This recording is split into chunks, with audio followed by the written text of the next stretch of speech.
Oh, good. All right. Alrighty. So, welcome, Connor, to my Yes. house. Welcome, Trenton, to also your house. Absolutely. What are we doing here?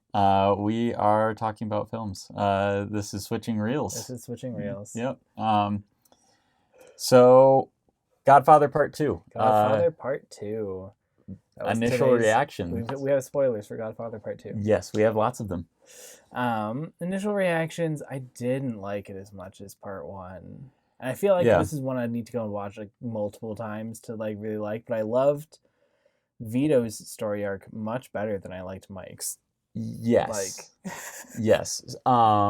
So there's a whole lot we can get into. Yeah. Initial reactions first. Right? Initial reactions. Yeah. So I mean that was perfectly good as far as initial reactions go. If you want to expand on it, then feel free to. Yeah, but otherwise, it's just like it keeps you engrossed the entire time. Mm-hmm. But this like. It doesn't feel that the like main point of conflict is as enthralling as at least the first movie was. And I liked Vito better. Yeah. So I will say, watching it again, having already seen it, even though I haven't seen it in a very long time, I kind of knew that like that main sort of conflict took a back seat for most of it. That is true. It was mostly family stuff. Yes, and watching it from that perspective of like everything is Alfredo's whole situation and like the dynamics he feels with Michael and all that kind of stuff. Is it Alfredo? Yeah.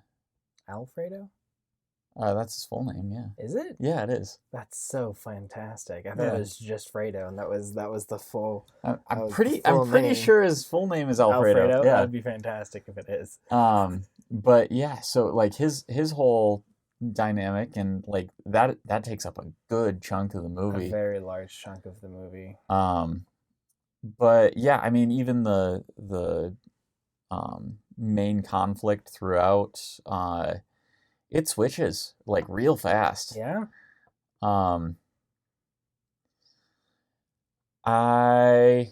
So out of 10, with your so enjoyment on this one was I think an 8.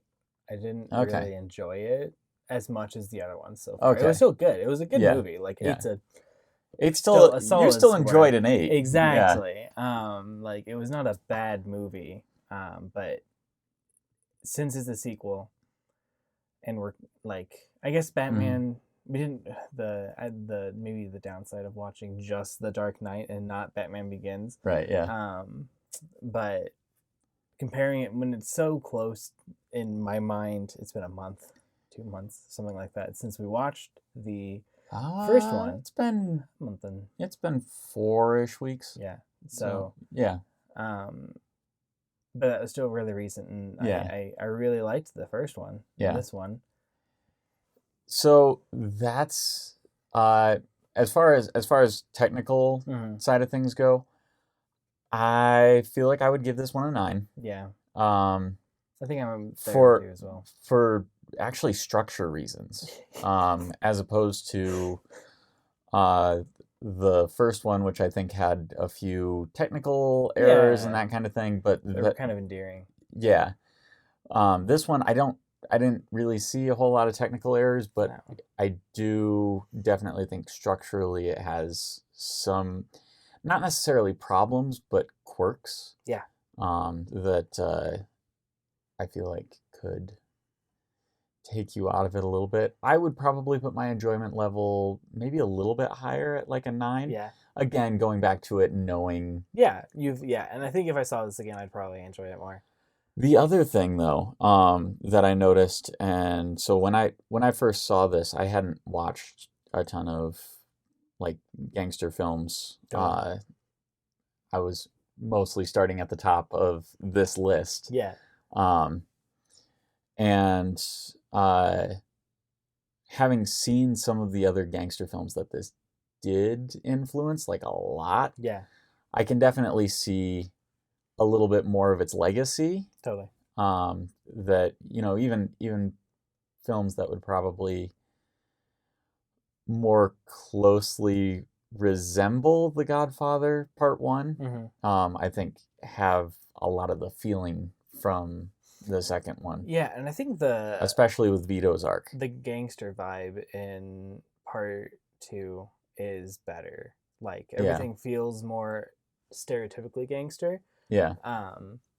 Than the first one did. I think I'm also a night on technical.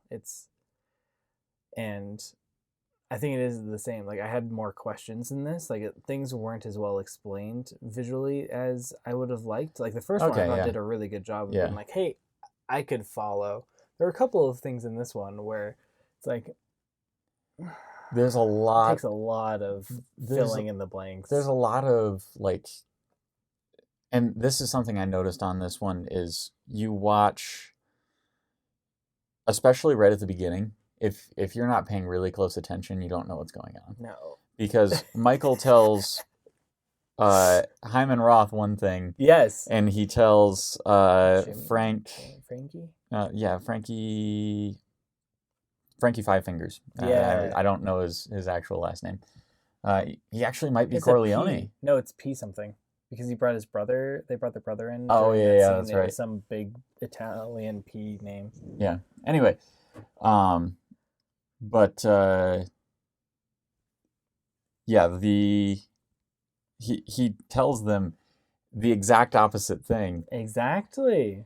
And I realized part of why they did it, because watching it again, you're going, okay, so Michael, he's playing both sides. Exactly. and you're supposed to pick that up. Exactly. One thing that I really noticed on this watch through is we don't follow Michael from a personal perspective in this one.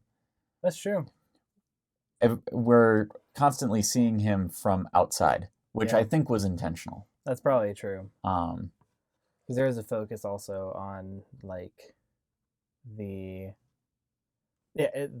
story feels more like an external analysis of mob life and, like, how to fit family into it. Yeah. And how his dad did a better job at it than he did. Well, and it's my opinion. Yes. I don't necessarily. So there is. I think we're in our next question, so let's go to that one. Okay. Yeah. So we are in that next spot, but before we move on, does it deserve its place on the list? I'll let you know after I see 13 Angry Men or whatever. 12 Angry Men? Oh, it's 12 Angry Men. It's a juror drama. It's a what? It's a juror drama. Juror. A juror? Oh, like jury. Yeah. Oh, yeah. Cool. So 12 Got you. Angry Men. Yeah. On a jury. Yeah. Interesting. Stacked that jury. I would say, does it deserve its place?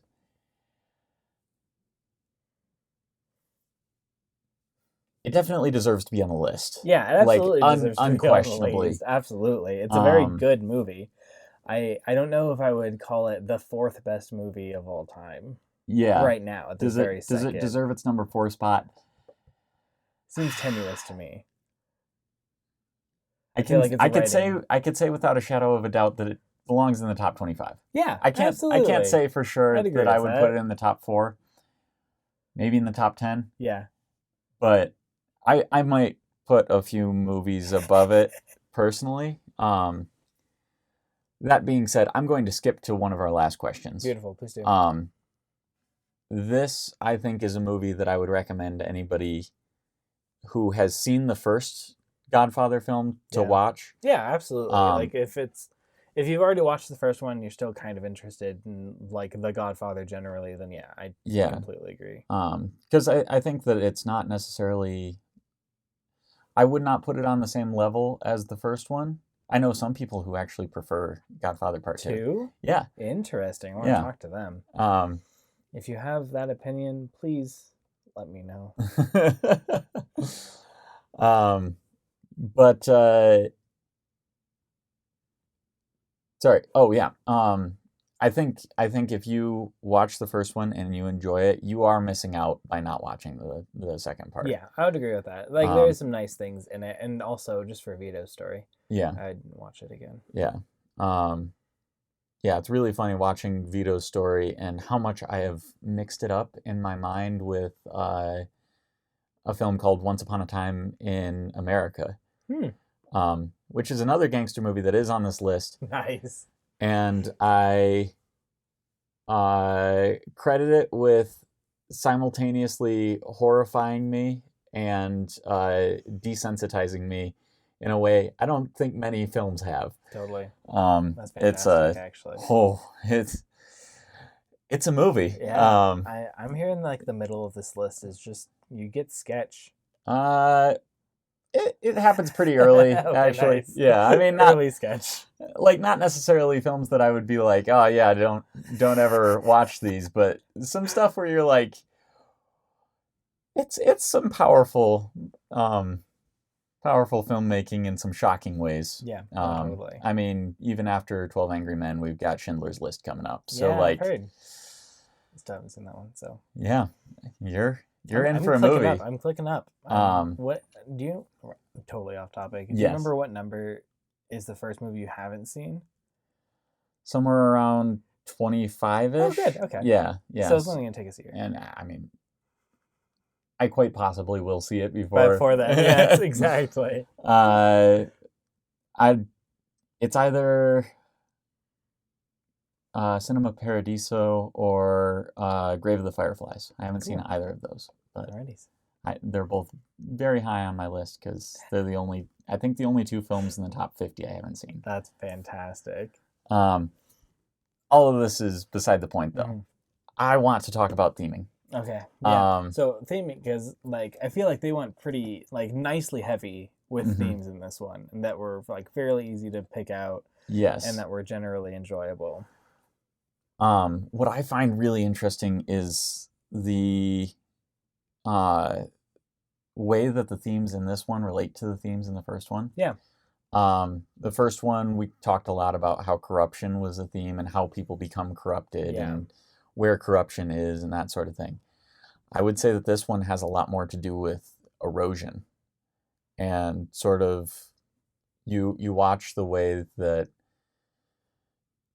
everything is kind of eroding away from Michael. Yeah, his family's eroding. Yep. His power is eroding. Yep. And they even have like toward the end with Frankie. Tom also. Eroding. His trust in Tom. The conversation that really solidified this for me was the one with Frankie Five Fingers at the very end, where they start talking about ancient Rome. Yeah, and the falling of the empire. Yeah, and it's very, very interesting the way that they were able to take sort of that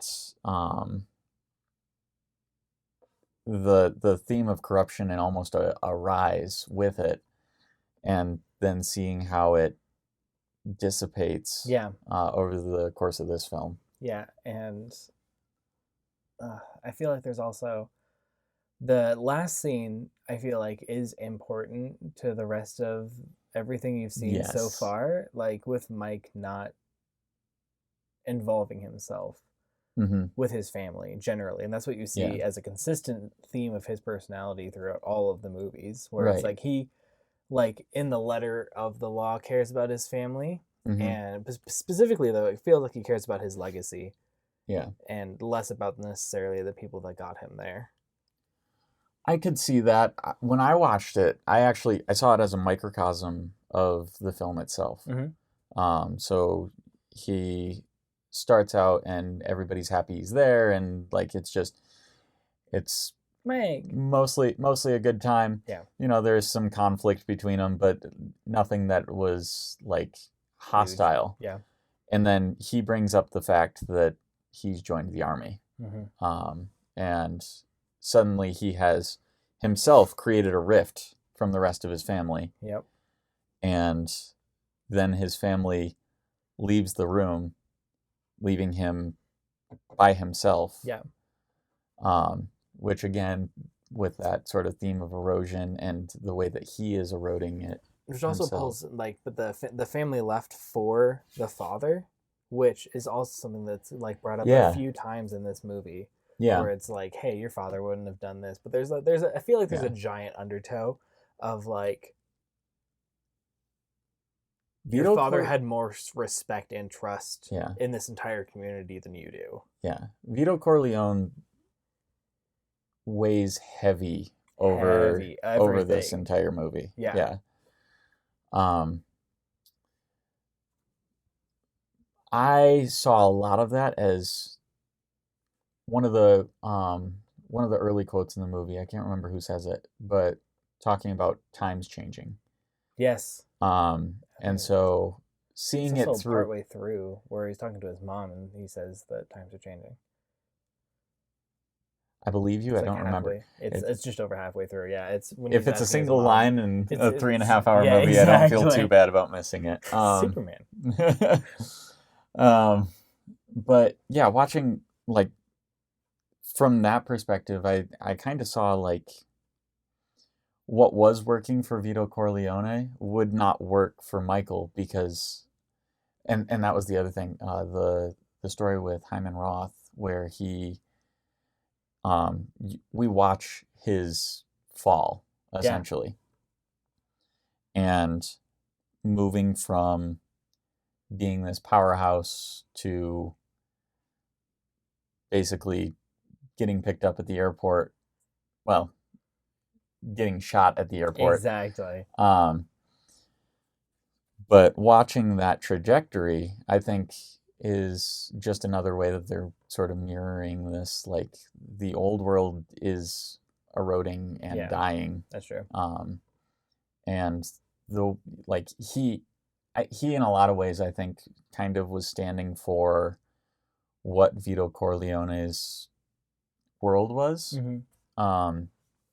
And so with that, I do think, I don't know, I felt like everything was sort of feeding into this one theme.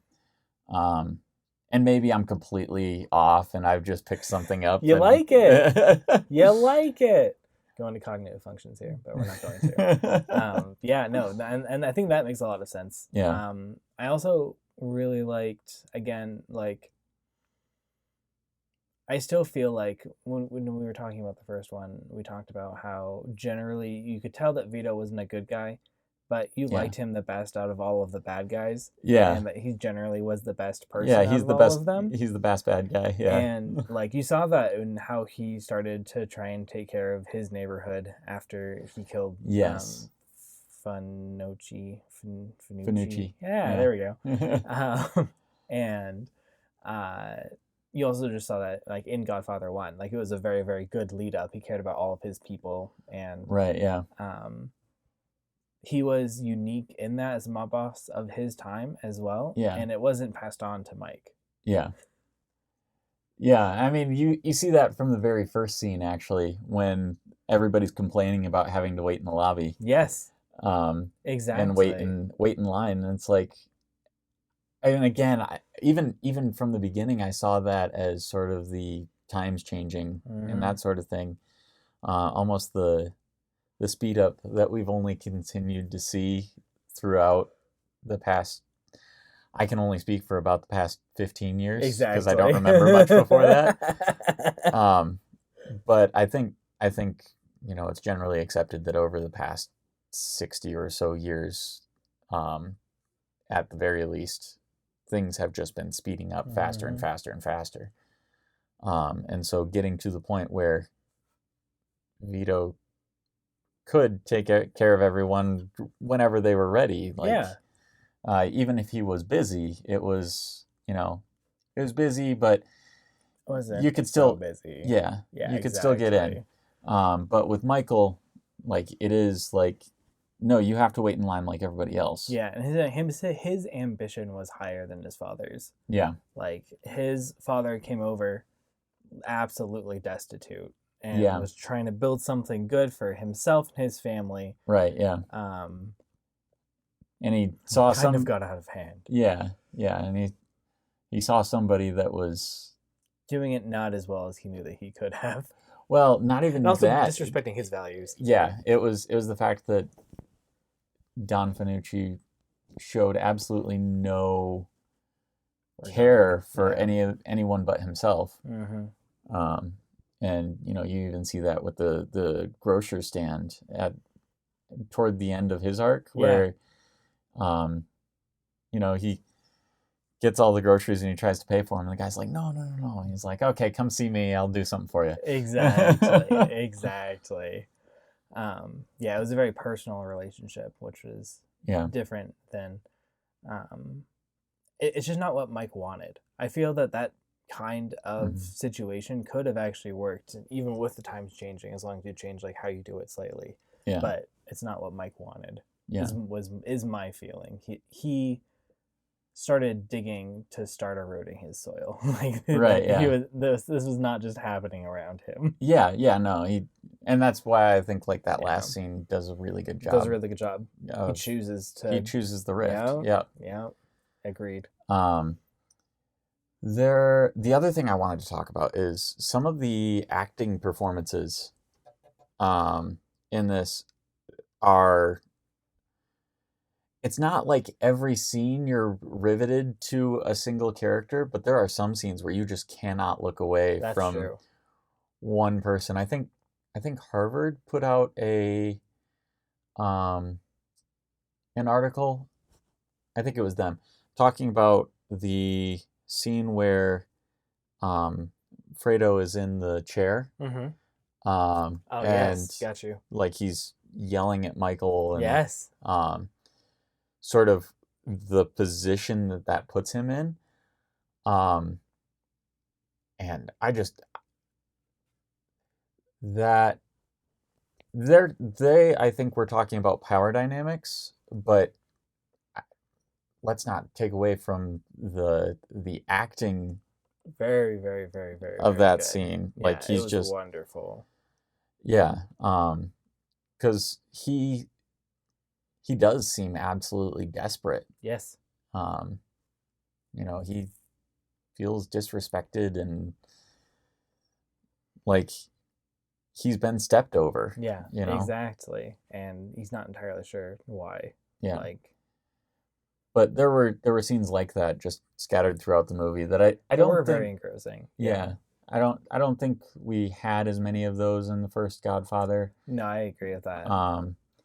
Not that the acting was bad in that. It's just like there weren't any scenes where you're just riveted to a single character. It wasn't as important. Like this one was more about the character and less about the like rise of a new member of crime family. Yeah. So, all right. Well, was there anything else that you wanted to touch on real quick before we move on? This is themes, right? Essentially, I think that's what we're doing at this point. That was the spot, but then we kind of filtered down. I think.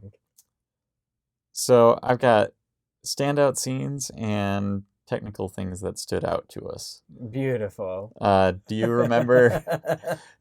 Are there any other scenes you wanted to talk about? I really don't understand the whole not being able to murder this old man who's been dying of a heart attack for 20 years when this guy is much larger. Yes. The first time, the panning doesn't make sense. The second time that he goes to try to murder him, you just see him close doors. He should have been able to kill that man. And then it's like, oh, your bodyguard died. Like, okay. Yeah. Doesn't tell me how this man that's literally crippled in his bed somehow survived dying a second time by this brute of a man. That's not well explained. I'll give you that. Anyway, so that stuck with me. The first scene, I can give it some leeway of like, it was an artistic choice. Like the guy strangles him and he doesn't kill him, and we want to show the continuation. Exactly. And so like I can get the time jump there for sure. The second one though, how is he alive? Exactly. Like actually though, like everyone is out of the room. It's just this man in black that has a limp, that has his only thing. He has one limp, and this other guy can't breathe. There is going to be somebody that posts in the comments about how we completely missed this entire. This is when Micaiah's thing started. Just kidding. I don't think this one this was, but yeah, exactly. Yeah, it's. Yeah, I don't know. Yeah, I don't know what happened there. That. I hope that does happen actually. Yes, and then I can go back and look at it. If you know what the hell is going on there, let us know. We'd really like it. I'm really bugged by that one scene. Like standout scenes. I actually settings. I loved the setting of the compound, of the main family compound in Nevada. Yeah. That was a really, really cool setting. It stood out to me this time. First time I watched it, it didn't. And it just was like, oh, it's the Corleone house part 2. Exactly. But no, I really liked it. But no, it is. It's one pretty and like more power grabbing than the original house. Yeah. Like more yelly. I can't remember what the word is. Ostentatious? Yeah, I'll go with ostentatious. Okay. That's a great word for it. What stood out to me was, yes, that it was very beautiful, but it also is the way we mark the changing of time. Seasons, the entire story. Yes. With the exception of the very beginning when we have the title cards. Yes, tell us what year it is. What year it is, exactly. Which drop off. Yeah. At some point. Pretty quickly. Yeah, I think they show them total grows, exactly. Twice. After he grows into the actor that's going to play Vito for the rest of the movie. Robert De Niro? Yeah. Was it? Yeah, that's Robert De Niro. Wow. Yeah. But yeah, so, and that reminded me of the way that we show, there was just something I'd never caught before, which is right after he talks, where Michael comes back and he's talking to Tom, and telling Tom that he doesn't want anything to happen to Fredo while his mom's alive. While his mother is alive. And oh wait, was that Tom or was that Rocco that he was talking to? I think he was telling Rocco. Oh, okay. Anyway, telling him that he didn't want anything to happen until while their mother was alive. And while it is pretty soon after the funeral scene that Fredo gets offed, it's a hot sec though. It feels like a they put one of those shots. They put one of those shots in there. Yeah, one of the season shots. He gets killed in Fall. And like we saw him talking with Anthony in summer-ish is what I kind of guessed. Well, their mother died in spring. Yeah, okay. Because you can see half a year. Yeah, you go your uncle for half a year, and then we off him. Which is really wild to me. Yeah. Because, like, my understanding of that scene being like, okay, so now it's fair game. Yeah. You know. It takes a while. It takes a second. Like, it's during the rest of the cleanup. Yeah. Like, Mike only likes doing everything all at once. It makes for some really powerful scenes. It does make I'll give you that. Would agree. But yeah. The other thing. We talked in the first film about Tom's position being outside of the family.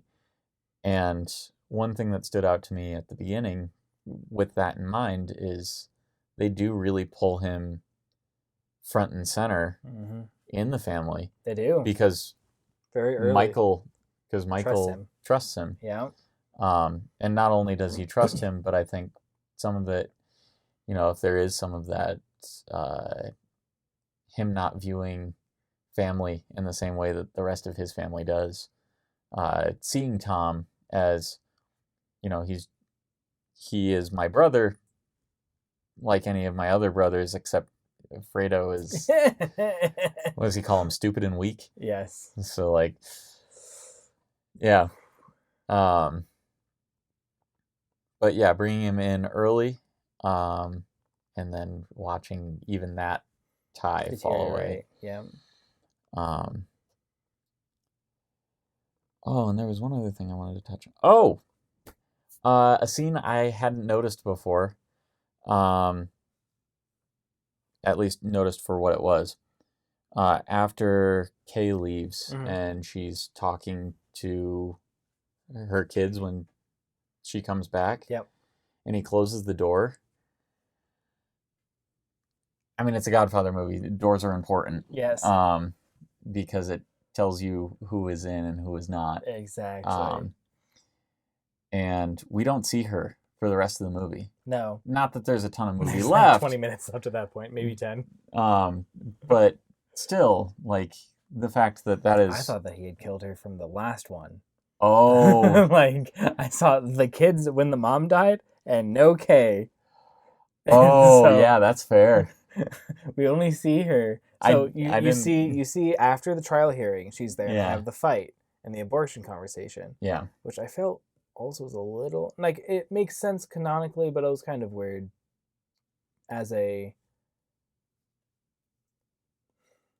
it felt out of the blue, which I feel like she was actually kind of intending a little bit, maybe, but I feel like it was supposed to be out of the blue mostly because we have been weirdly, despite the fact that this feels very detached from Michael, I think there are certain things that they tried to give you as if we were from Michael's perspective. And the fact that she has been essentially cut out of his life for most of the movie at this point.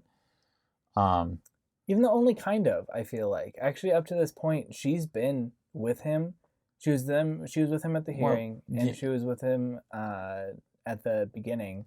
Yes, but the entire most of the movie between those 2 points is him hanging out in Miami or Cuba. That's true. And we don't see her for a really long time. When we do, she's actually in the background. Mm-hmm. Or stitching a dress. Yep. Well, that was right when he came back. That's actually right when he came back. Right. And so kind of showing that detachment from her, and then they finally have a conversation. They're on the same wavelength. Ownership. Yeah. And that's when, okay, so you're gonna find out everything that happened now. Yeah, exactly. You're gone for a hot sec. Yeah. No, that makes sense actually. I agree with that. So when you see her. Right after the sentence scene, they have that fight, and then you don't see her for like half an hour. Wow, is it that long? It feels like that long between when after that scene is done, and then the mom dies. There's a conversation with Alfredo, and a couple other things happen before you see her again. I suppose, yeah. I guess I was really happy when I saw her. She's like, oh, good. She wasn't killed. That's nice. Knowing that I don't remember her being killed, I kind of went into it with like, I don't. She's there. Yeah, she's there That's somewhere. Nice. She left, but yeah. At least it felt prominent to me. Like I had no idea what happened to her. Yeah, and that's completely fair given the tone of the scene where she disappears. There are just, and again, I think some of these things are just structural. Like, if you've seen the movie before, it probably comes across a little differently than if you haven't. Exactly. No, entirely. Because, like, I don't know if I've seen this movie since high school. Nice. I did watch it a long time ago. Yeah. And again, I think it's still a masterpiece. It's just... Yeah, it's very, very good still. It's very different from the first one. Very different from the first one, and I feel like they tried to mirror a lot of the elements of the first one, but without the same story or the same structure, and so it didn't... They tried to use a lot of structure pieces and a lot of mirroring and stuff in the first one, which didn't work as well in this one. Right. Yeah. Let's see, what else do we have here? I think it was stand-up technical things, which we've talked a little bit about. Yeah, I mean... Again, setting is great. One thing that, that's actually... All the settings were great. Yeah, that's one thing that I think they really improved on in this one was going from the first one where I think the settings were probably the weakest element of the entire thing, with the sole exception of going to Italy. Yeah. Italy looked like Italy. Yes, it did. But like even the New York scenes and all that stuff, you're like, yeah, it's kind of in New York. I believe it. It could be literally any city. But this one having like, especially Vito's story, like being set in Little Italy and all of that stuff, like unquestionably. Yeah, it was great. And I think the settings immerse you in the story in a way that if they weren't done as well, it would throw you out with certain things just because, again, the structure is a little funky on this one. But yeah, I think the settings are absolutely fantastic.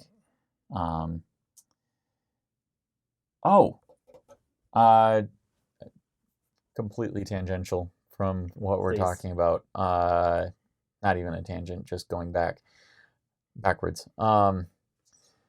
The senator's story, where he starts off with the whole, like, I don't like you, I don't like Italians. Anything about you, and then ending with... Right, and watching his, rather than corruption, because I don't necessarily think it's corruption in the same way that we see in the first one. Yeah. It's sort of his... the erosion of his power. Yes. Like, by the end, he's just in their pockets. Exactly. Like, he doesn't have any autonomy. Right, yeah. And I don't know, I didn't notice that before and like watching sort of that trajectory, but watching it again, I was like, that is very, very interesting. One of the very first things you hear from him is, I don't like Italians, I don't like your sneaky ways. Yes. One of the last things you hear is Best him... Americans in America. Yeah. And it's very interesting to watch as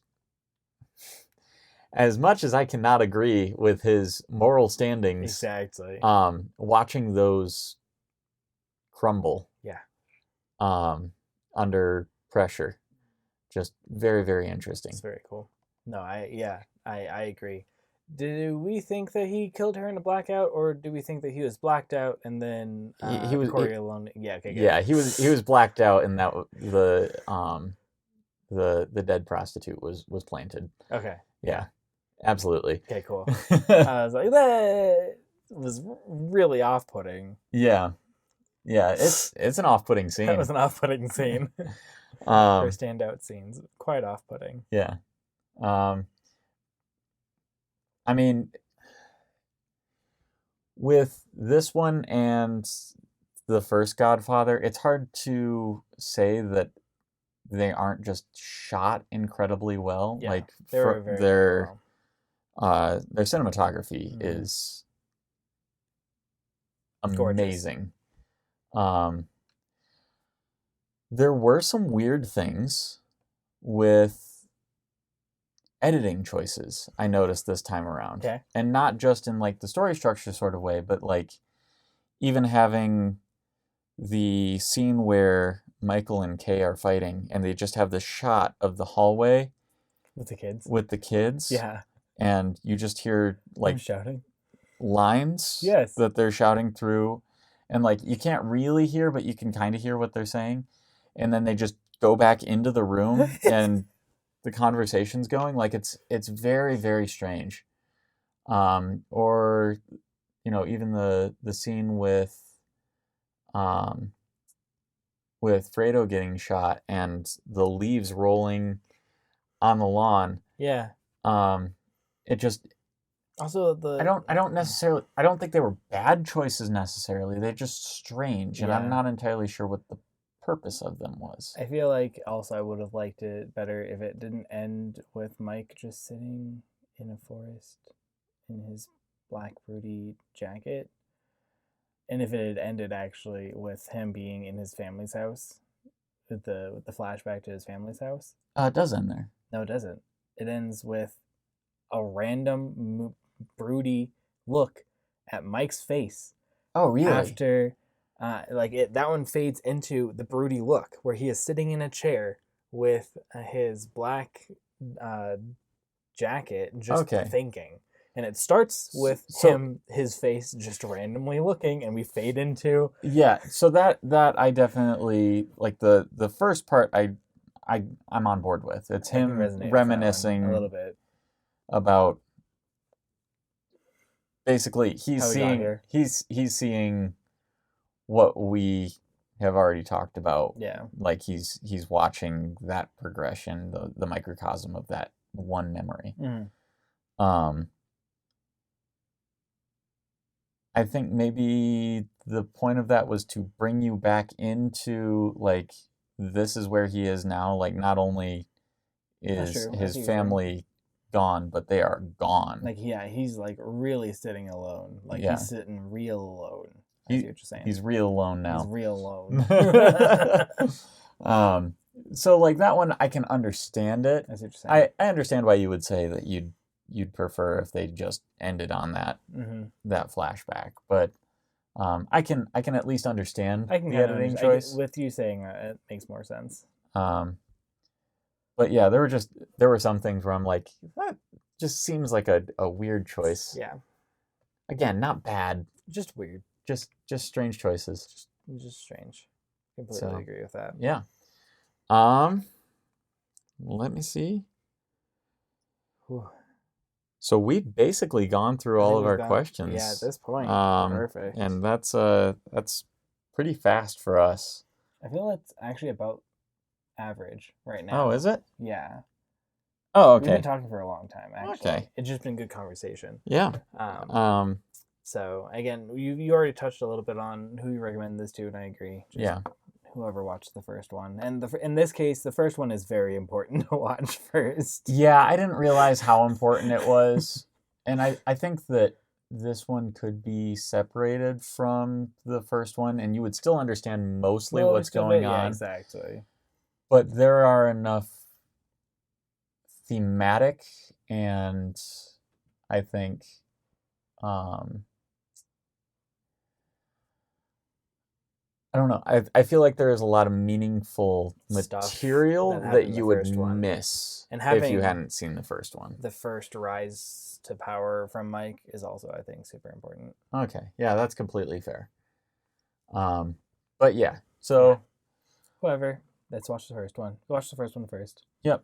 And if you've gotten to this point in the video, you know way more than you should. There are people like that. Like, my sister will just go and watch spoilers and read spoilers about books. And my mom, I don't know if I've told you this, my mom reads the last page of a book first. Isn't it crazy? Yeah, it's weird. But she likes knowing, is it the How Harry Met Sally thing?